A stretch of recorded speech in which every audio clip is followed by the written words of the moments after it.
All right. Good evening. I guess you aren't hearing me. Can everyone hear me okay? Okay.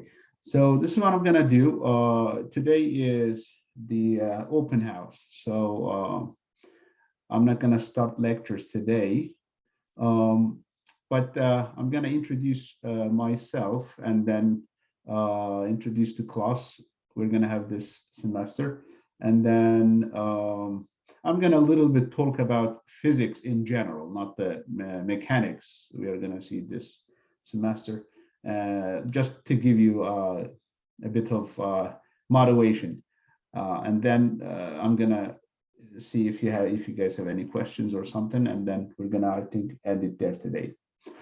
All right, so it looks like, yeah, so we have 45 people. And again, so I just want to remind again, students, if you have webcams, please turn it on. I just want to, because it makes more sense, especially on Zoom online environment. I mean, if you don't see people in front of you, it's really difficult to communicate. I mean, it's like you're talking to air. So, all right. Welcome, everyone. Let me share my screen. Welcome, Edward.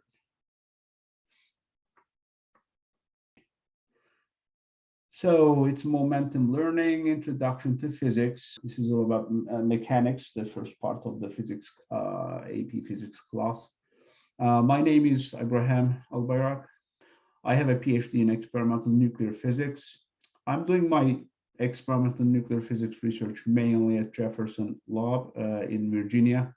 It's a nuclear research facility, and mainly we are looking for, I mean, the main research area here at Jefferson Lab is the structure of a nucleon, protons and neutrons, and then their behavior in nuclear medium, nuclei.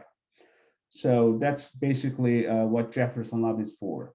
And I'm doing my research there like since, I guess, 2005 or something like that. It's been almost 20 years. I got my PhD from Hampton University in Virginia again. I'm living in Virginia. I taught about various physics classes at various institutions, universities, colleges, high schools. I almost taught every topic in physics, classical mechanics, electrodynamics, quantum physics, nuclear physics, you name it, experimental techniques, etc. And in addition to these, in addition to my research, I teach right now at the Governor School for Science and Technology in Virginia, in Hampton here. Here I'm teaching modern physics courses, basically Einstein's relativity theories, special relativity and general relativity, and then quantum physics in the second semester. And then I also teach computer programming with C++. And then we do some engineering design projects at the school. So that's what I'm doing right now. I think that's who I am. So if you guys have any questions about me, you can ask. But yeah, that's pretty much who I am. All right, so this course, obviously I'm gonna be giving this course, gonna be on Wednesdays, 6 p.m., 8 p.m. Central Time. It's 2 hours. It's 16 weeks, as far as I remember. Yeah, it's here actually, 16 weeks, 2 hours each, and 14 homework sessions. Homework sessions are gonna be just 1 hour sessions in the weekend, I guess, on Sundays. So it's going to be between February 5 and May 14th.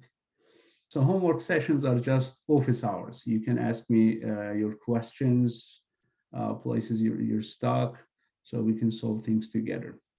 So it's not a lecture, it's just office hours on Sundays between 11 a.m. and 12 p.m. 11 a.m. and 12 p.m. So in Eastern time, that is supposed to be 1 p.m. Okay. I believe you're already aware of the content of the class, Introduction to Physics. It's mainly mechanics part of the Physics 1. This is going to prepare you also for the F equals MA class. I believe it's another separate class in momentum learning. So weekly homeworks will be assigned. It'll take approximately 2 hours to complete. And then we're going to be working together on weekends, Sundays. If you guys have any questions related to homeworks. There is going to be midterm and a final exam. I think it's somewhere here in these slides. So let's just follow through. This is our schedule. So it's 16 weeks. We're going to start with mainly vectors. So it says trigonometry, but it's vectors and motion in one dimension in the first week. And then it's going to be quick, but it's going to be in very detail. So it's just more or less more qualitative discussion of these mechanics topics. So second week, vectors, two-dimensional motion. Third week, laws of motion. Like following 2 weeks are laws of motion. And then the other following 2 weeks are energy. And then there's the midterm exam on week 7. Then we start learning momentum in the following 2 weeks. Rotational motion, again, following 2 weeks, and gravity. And then rotational equilibrium, rotational dynamics is going to be the end of this class. We're going to have a review session and then a final exam in the last. So as I said, I'm not going to start lecturing today, but since we introduced each other, I'm going to ask, have your questions at the end, but at the beginning, I just want to go over what physics is overall. Just to give you a little bit motivation, encouragement, and stuff. So I'm going to just talk about physics. Current status of physics, our knowledge of physics, our knowledge of universe as of today, and give you some impression of what we know about our universe today. So physics is all about structure and machinery of the universe. We are trying to understand universe from smaller scales to the larger scales, right? That's what physics is. And in this, we want to first understand at the smaller scales the essential building blocks of the universe, right? Fundamental particles, electrons, protons, neutrons, quarks, etc., right? Building blocks of the universe, mainly matter and light, right? In standard model language, leptons, bosons, those fundamental particles, fermions, right? So we want to understand their properties, and then we also want to understand interactions between them, right? So we want to know what are the building blocks of the universe, and we also want to know how these building blocks interact with each other. And as far as we know, there are 4 fundamental ways these building blocks are interacting with each other. There's the gravitational force. So one way of interacting is the gravitational force. So everything that contains mass, that has mass, has an attractive force between them. So this is one way of interaction between fundamental particles. And the other one is called electromagnetic forces. The other one is nuclear forces. And the last one, the fourth one, is weak forces. So these are the only forces known to us today.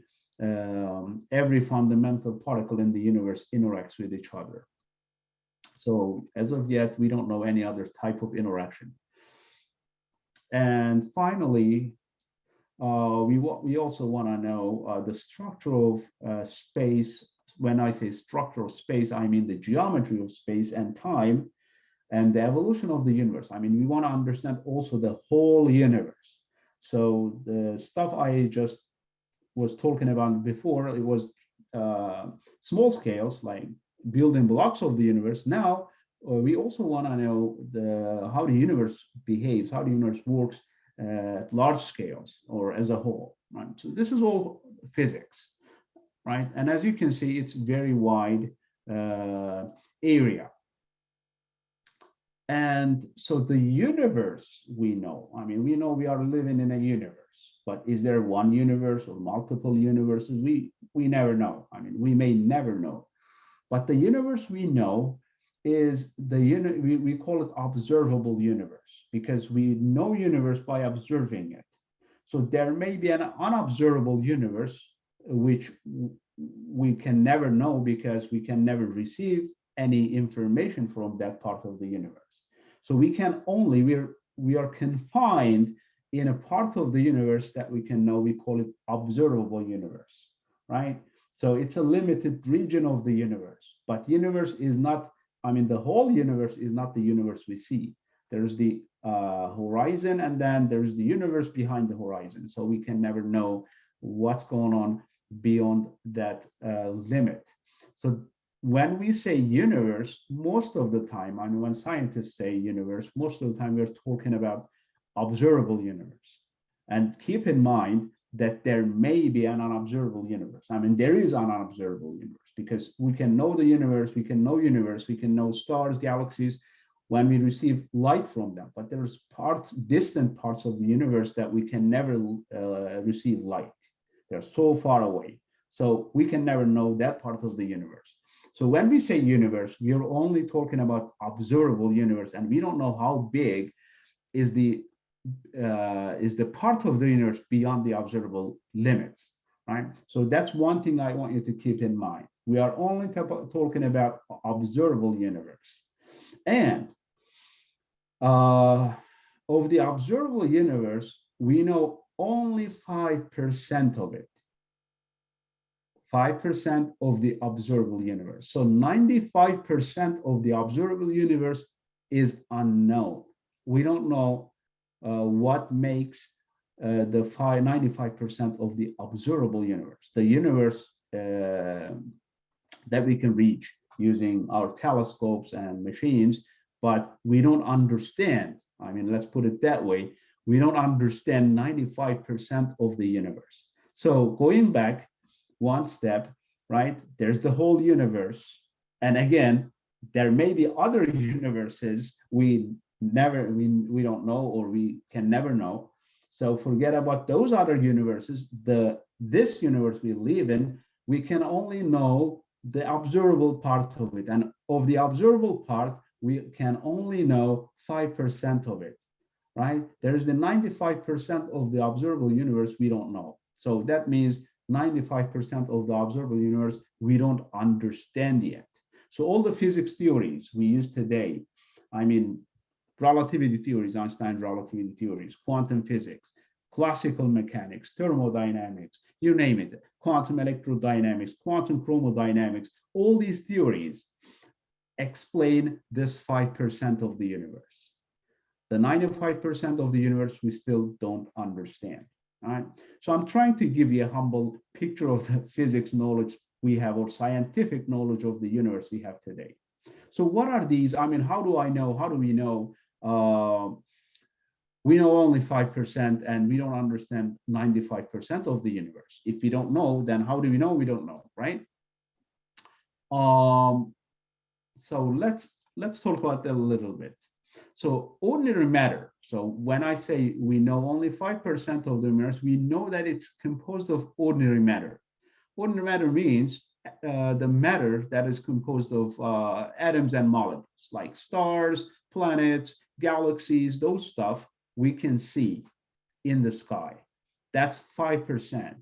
So how do I know there is other 95% then, right? So if I cannot see them. Well, let me tell you this, right? So when you watch galaxies, for example, in the sky, I mean, let me give you a very basic picture. I'm going to stop sharing. Maybe not. I don't know if I can. Okay, let's annotate. Okay, I think I can do this. Let's say I have a galaxy here. Let me choose another color for this, right?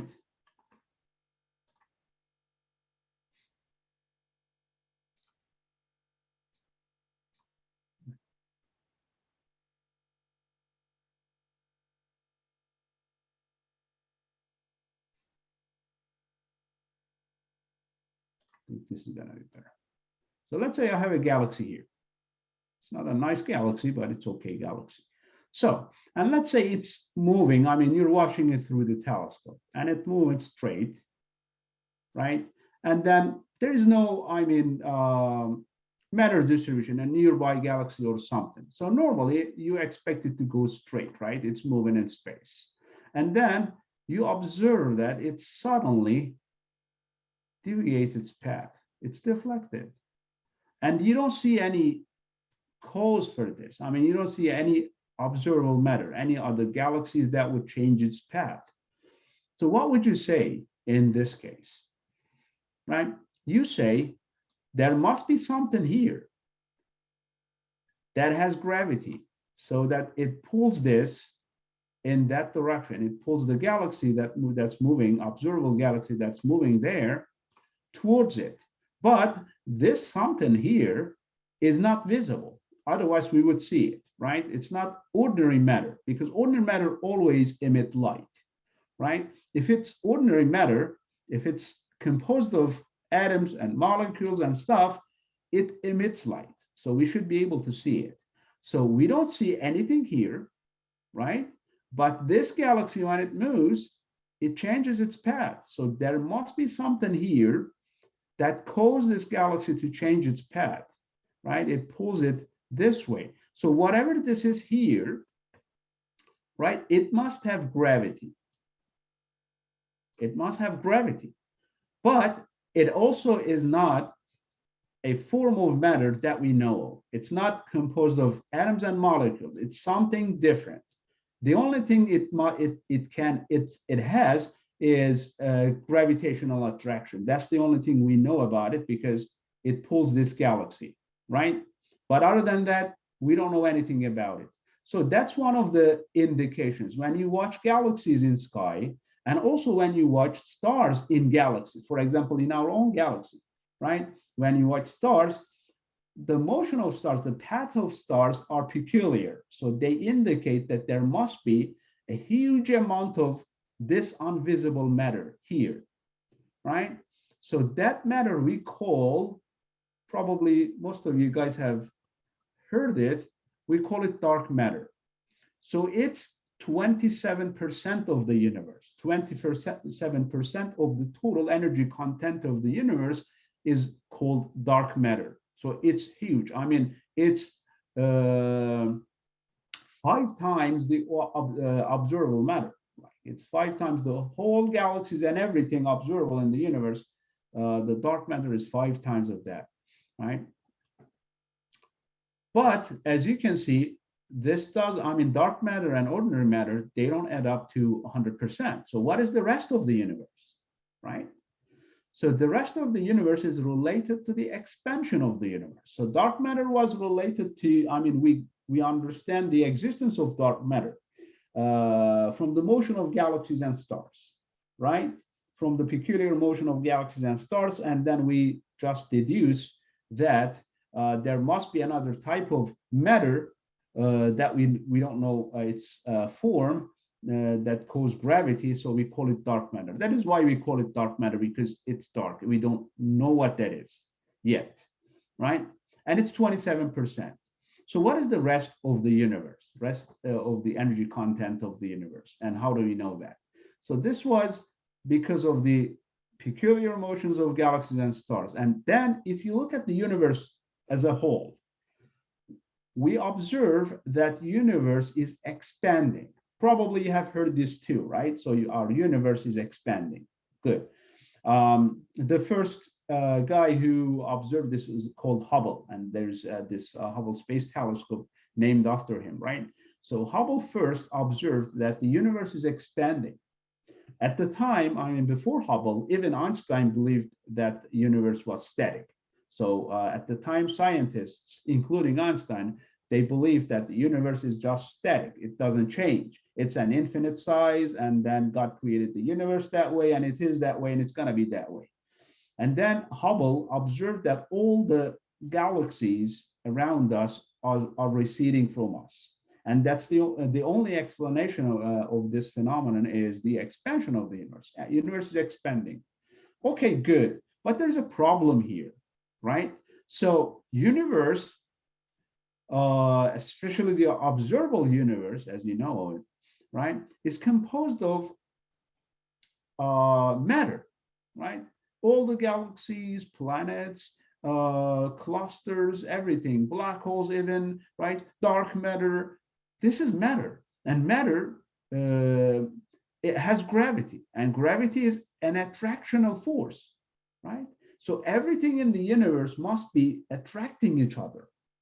So universe, I mean, how come universe is expanding if everything is pulling everything together, right? Everything is attracting every other thing. So how come universe is expanding if everything is attractive, right? So this was a puzzle. And the expansion rate of the universe, in addition to the expansion rate of the universe is increasing. So it's getting, I mean, expansion is getting faster and faster. So how do we explain this, right? So Einstein, after learning Hubble's findings that the universe is expanding, he introduced a parameter in his equations. That parameter, basically today we interpret it that way, that parameter represents a form of energy in the universe. So we don't call it matter because it's not matter. Matter has gravity. Gravity is attractional force, right? Attractive force. So there must be another form of energy in the universe, right? This is the important part of this. So there must be another form of energy in the universe that works against the gravity, because gravity pulls everything inwards. So our universe must be actually collapsing, not expanding, because of the gravity. So if it's expanding, then that means there must be another effect that counteracts the gravitational pull of the matter in the universe. So there must be another form of energy that works against gravity. It cannot be matter because matter has attractive forces. So it's kind of antimatter, but it's not antimatter too. I mean, it's kind of negative matter. Let's put it that way. It's not antimatter because antimatter exists. So it works like a negative matter, right? So negative energy. So it has not a attractive, it has repulsive effects. So that cause universe to expand. And then to cause the universe expand, it must be larger than the total amount of matter in the universe, right? Otherwise, if the ordinary matter and dark matter is larger than the amount of this other type of energy, then universe should still be contracting, right? Collapsing on itself. So this other energy form, which we don't know what that is yet, but there must be another energy form. This other energy form must be larger than the sum of dark matter and ordinary matter. So that we call dark energy. So as you can see, dark energy and dark matter are different things, right? Dark matter, again, it's related to, it's a form of matter. It has gravity. We don't know what kind of matter it is. So it's not composed of, probably not atoms and molecules, but it's a matter. So it has gravity. That's why we call it matter, right? But dark energy is a totally different thing. It's a kind of energy. It's kind of actually negative energy, right? It causes repulsive forces between the contents of the universe, so it expands, and its energy content is larger than the matter content, so the universe accelerates expanding. So that's why we call it dark energy. So we don't know what form of energy is it yet, right? So this part of the universe still unknown to us. It must have some form of energy unknown to us, and that's the 68% of the universe. We need this form of energy because we cannot explain the accelerated expansion of the universe, right? Otherwise, it doesn't make sense how universe can expand. So that is what dark energy is. And it's the most part of the observable universe. And again, all of the things I'm talking about here is the observable universe. I'm not talking about the the stuff beyond our horizon. Right, so this is the current status of our physics. So all the physics theories today we know, as I said earlier, right? So classical mechanics, quantum physics, electrodynamics, thermodynamics, quantum electrodynamics, quantum chromodynamics, general relativity, Einstein's special relativity, every theory you know, right, in physics is related to only this 5% of the universe. So the rest of the 95% of the universe, we still don't understand. Maybe there's a different physics. I mean, don't take these literally too. Maybe there's no dark matter. Maybe physics is different there. We still don't know. So dark matter, we deduce dark matter if general theory of relativity is correct. I mean, if we believe that general the physics we know today, right, general theory of relativity, Einstein's theory of relativity, if you assume that it applies to whole universe, then there must be dark matter, there must be dark energy. But there's the other option too. Maybe physics is different there. Maybe there's another physical theory that could explain the universe in larger scales. So universe in larger scales, we still don't fully understand. We believe that there was a Big Bang, right, from which our universe started, because everything is expanding. That means everything was smaller and smaller before, passed in time, right? And then that means there was a time that the whole universe was just a single point, a singular point. So that was what is called Big Bang time, Big Bang of the universe. And the universe, we believe it started from a very dense, energetic status and explosion. And then universe keep expanding after that. But other than that, so this is, we really know little about our universe, all right? So let me move on to the next. So this is our observable universe. Observable universe is, I mean, the size of the observable universe is about like 100 billion light years. So if there's a light beam moving from one side of the universe, it's gonna take 100 billion years, almost 100 billion years to reach to the other side of the observable universe. Again, this is the observable universe. So the part of the universe that we can receive light and we can receive information. Of course, there is the part of the universe that we can never know, we can never receive any kind of light or information. So this is the observable universe we can observe and we can basically study.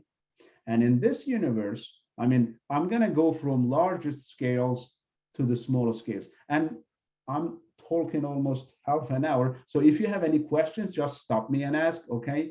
So I love questions. Just do that, okay? I wanna see some communication, that would be great. This is the part of the universe we live in, we can observe. And then in smaller scale, so this is the largest scale we can know, right? 100 billion light years distance.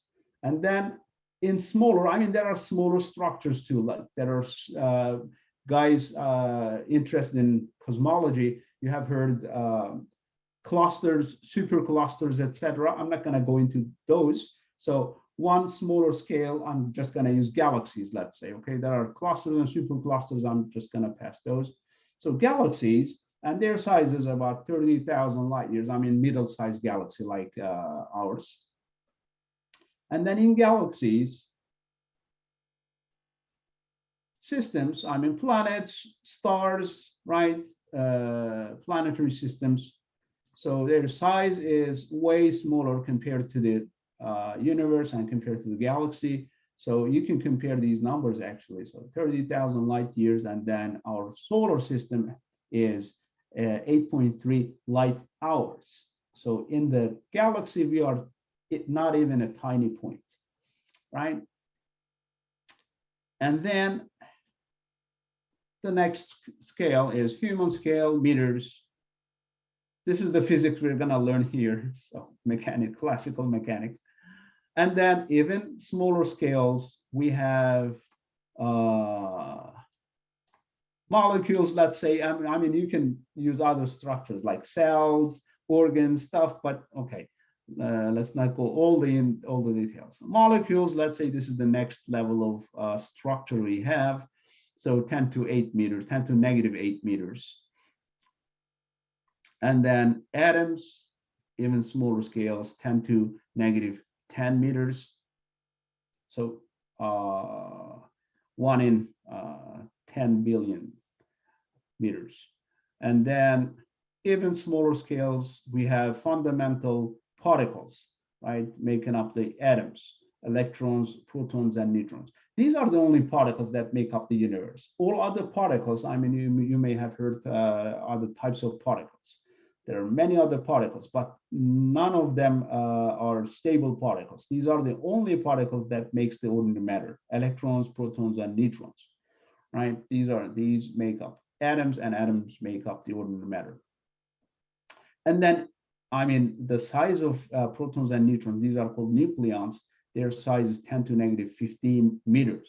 And compared to the size of the universe, there's huge difference and huge difference in their behavior. And then inside the proton and neutron, there are quarks and gluons that we believe that explains the structure of protons and neutrons, nucleons together. And then, so like electrons, quarks, and gluons, we don't know their sizes. So we just say 0 meters, right? So even if they have sizes, we may never be able to measure their sizes. They're so small. So this is the picture of our observable universe from larger scales to the smaller scales. Is there anything smaller like than the quarks and gluons? We don't know yet. Again, is there anything beyond the observable universe? We don't know that. So this is the limits of our knowledge in our universe. There's the observable universe, and then at the larger scales, and there's quarks and gluons, the smallest things that we know of. And we don't know anything beyond these limits yet. So I have a question here. Hansan says, how do you measure something as large as the observable universe? That's a very good question. So, I mean, cosmology is a very difficult area of study. So the way you measure the distances is very difficult, and most of the time not very accurate too. So that's why it says approximately 93 billion light years, and then this number can change next year. It's not going to change like a whole lot, but it may change. The way we measure these such big distances, I mean, we look at the light coming from stars. Like imagine, let me show you. Let's take this star, for example, right? This star. So, and then we're here, let's say, somewhere in the universe. So we observe the light coming from that star. So the light coming from that star is not only tells us about the star. The light coming from the star, it tells us about the material content of the star. So we know what kind of materials that star is composed of, right? Is it hydrogen, helium, lithium? What kind of materials, and in what percent it contains all those? So this light can tell us the material content of the star, but light also can tell us in which direction this star moves, right? And in what speeds. There's the phenomenon called redshift light. It's because of the expansion of the universe. There's different types of redshift. So frequency of the light changes, basically. Let's put it that way. Let's make it simple, right?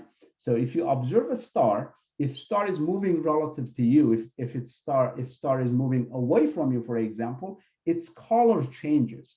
If it comes towards you, its color is different. Its color changes towards blue colors, for example, if it's coming towards you. If it's receding from you, if it's going away from you, its color changes toward red colors, reddish color. That's why it's called redshift.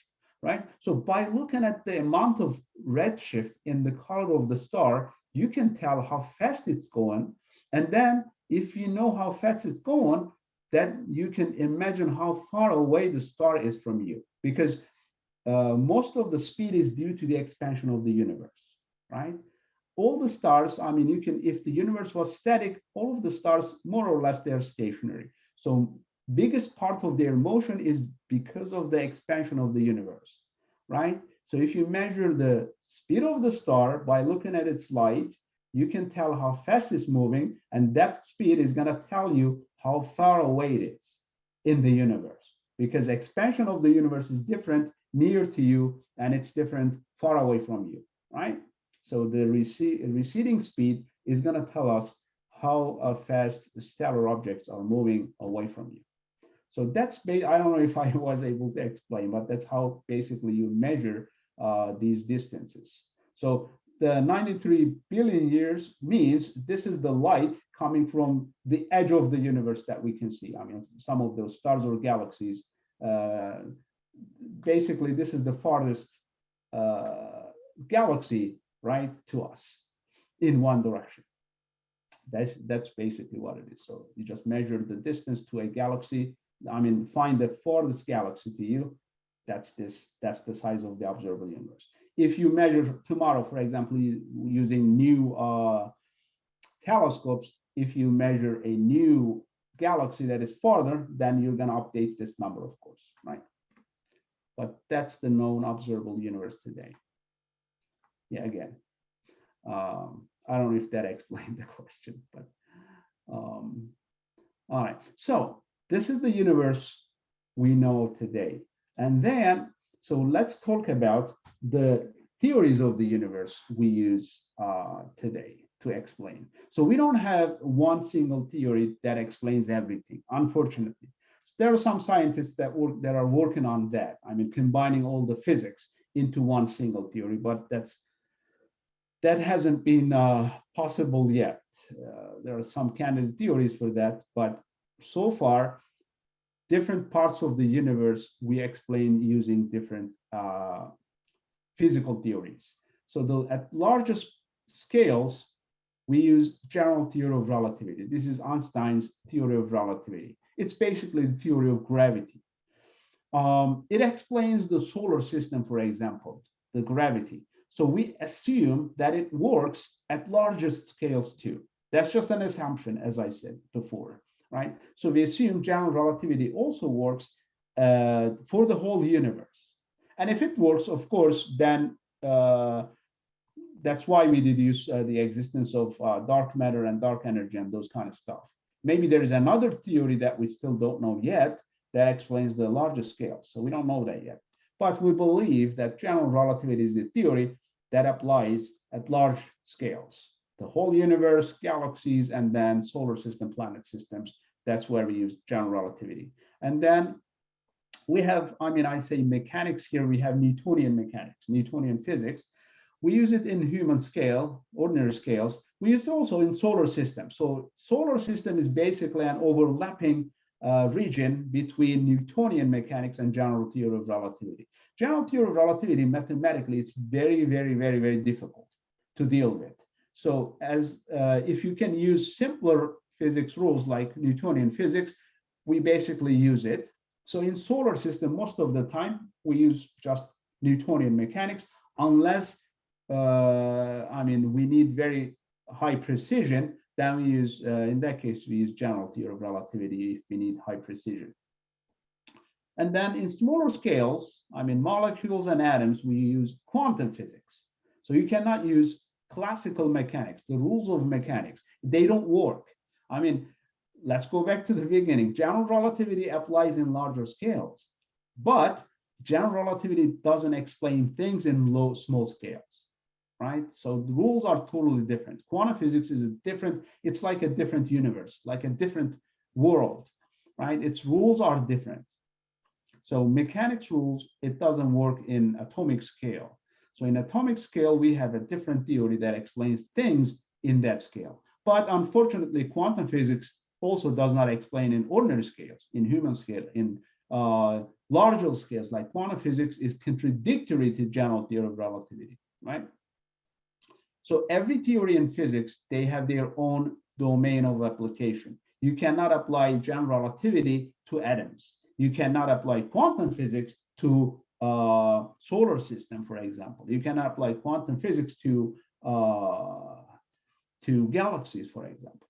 And then even in smaller scales, quantum physics still don't work, right? You cannot apply quantum physics to protons and neutrons. It doesn't work there, right? Even in smaller scales like this, like if you study the structure of a nucleon and a proton, then we have other theories called quantum electrodynamics, this QED, and then QCD stands for quantum chromodynamics, right? These two theories explain interactions of fundamental constituents of matter of universe in terms of electricity and color forces.